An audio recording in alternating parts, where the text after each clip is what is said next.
All right, let's check back in with Joan Murray now.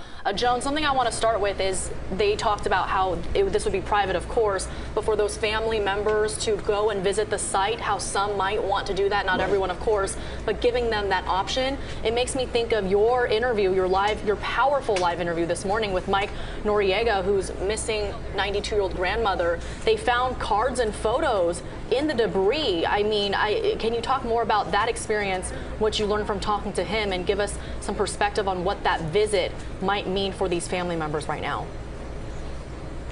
Yeah, as a matter of fact, I just went to the Mayor Burkett just a minute ago to ask him, is it still the plan to take family members down to the site? He said yes.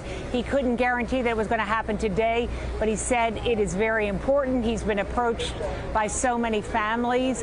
They feel that they need to be there to pray and to meditate and to just try to absorb everything that has happened.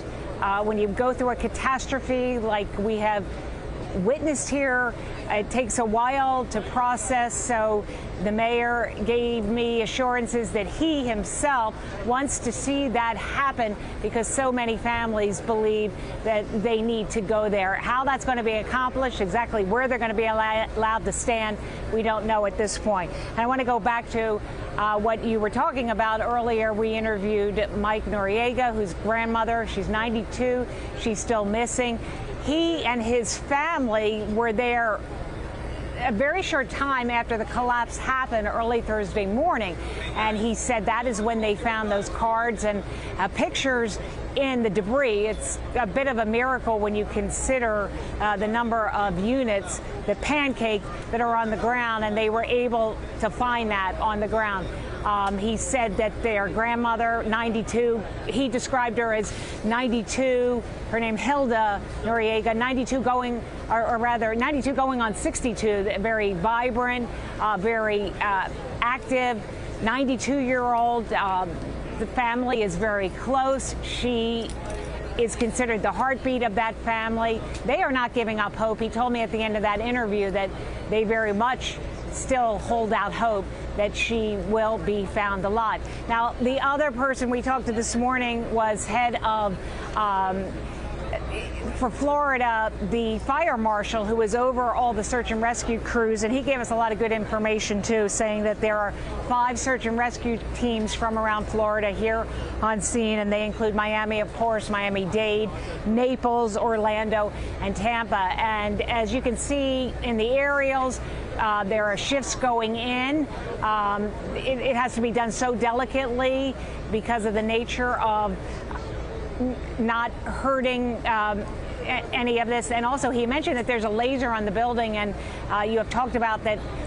That laser is there to see if there's any unsteadiness, and apparently it did happen earlier this morning that they did detect some slight movement, so all the crews were moved out temporarily, and then when they found that it was stable again, they moved them back in. So it gives you just a snapshot into the delicate nature of this search and rescue mission. These are the best in the world. The techniques being used, the best, the most modern, the most up-to-date, just to the point of many people on the outside looking in feel there should be more people on that pile of rubble just going through, but they're following protocol to keep themselves safe and to try to find anybody that may be alive in the rubble. Now, earlier we also talked to the team from Israel. There is a search and rescue team that arrived several hours ago, and they are going to be assisting.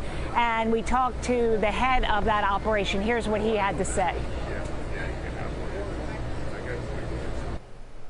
It's a difficult site. We call it site in Israel, and there is a pancake, very tight, but we saw it before, 1,000 miles from here. 10 years ago, I found a man in the same place alive in Haiti. In 2010, we saved him. He was 64. His name was Gilles France, and we hope for some kind of situations. So there's hope. Yeah, there is always hope.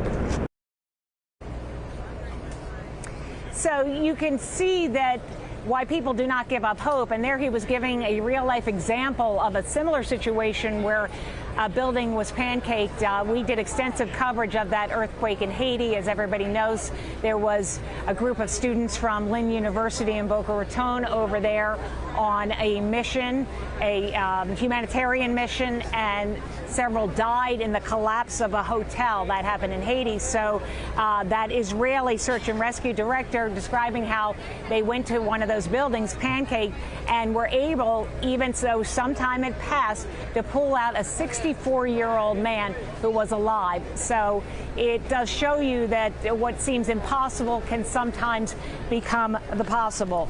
Now, I also want to get back to more on this search and rescue team, and also the governor talking about, which I thought was very significant, that they are bringing in heavy equipment and are going to start moving out some of that very big, heavy debris and taking it to a warehouse. And also, while at that warehouse, they have forensic teams who are going to continue to sift through to see if they can find any human remains.